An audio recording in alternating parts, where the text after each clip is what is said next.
An evidence-based teaching philosophy determines how educators approach teaching, student engagement, assessment, and curriculum design. Student success is more than passing a course. Student success occurs when students obtain a degree from an institution with minimal or no debt.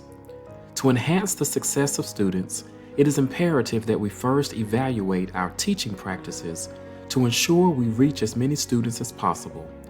Small teaching changes significantly impact the life of a student. In this tutorial, we will describe the efficacy of small teaching practices and identify intentional and impactful teaching practices to improve student success outcomes. Small teaching by James Lang is a brief, one-time intervention or small modification to the course design or communication with students.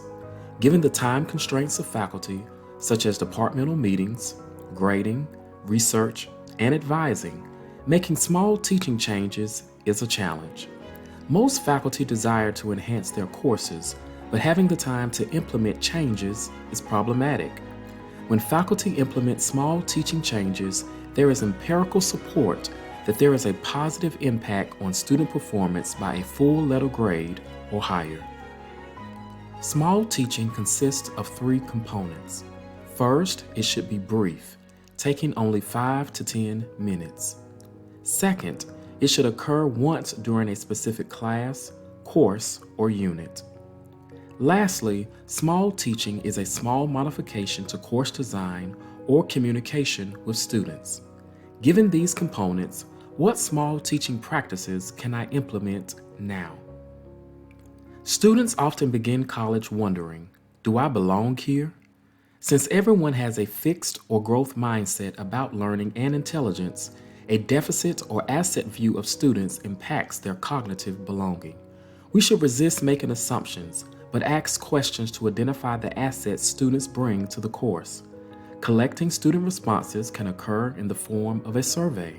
Upon review of the responses, share asset themes during the next class session and at strategic times during the semester, such as midterms and final exams. By valuing student assets, we can help students increase their sense of belonging at the institution and within a specific discipline. Identify and expose the success illusion. Successful individuals do not achieve success without the support of others. Acknowledge that asking for help is not an anomaly. There are on-campus and community resources that can assist students with academic and non-academic related needs.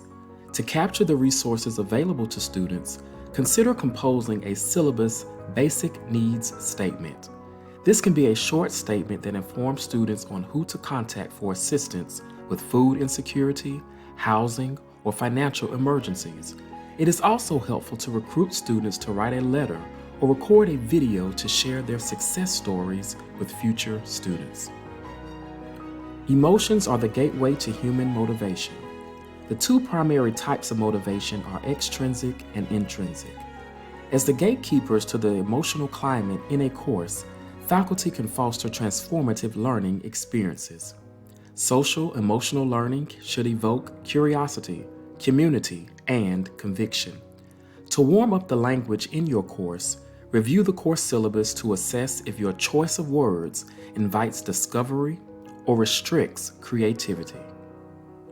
Wonder stimulates students to learn about new content. Wonder activates students' prior knowledge and form connections with what they already know. Wonder also provides opportunities for prediction and retrieval. To open with wonder, display an image or video. Then ask students to respond orally or in writing to the following questions. What do you notice? What do you wonder? High structure helps all students, particularly those from less privileged academic backgrounds. High structure creates an inclusive teaching environment that considers students' academic preparation and the accessibility of course content. To implement high structure, consider the following questions. Who might this teaching method leave behind? And could a higher structure include those students? Examples of high structure include, but are not limited to providing students with guided notes, making instructions visible, assigning roles for group activities, and designing transparent assignments. In this tutorial, we have examined how small teaching changes can positively impact student success. The three components of small teaching are brief, one-time, and small modifications to a course or communication with students. As we consider our institutional goals for student success, implementing small changes can improve student performance by a full letter grade or higher. With intentionality, we can foster an institutional climate that affirms the assets that students bring into the learning environment and help them unleash their genius. Remember to subscribe to the Center for Innovative and Transformative Instruction YouTube channel for more instructional videos.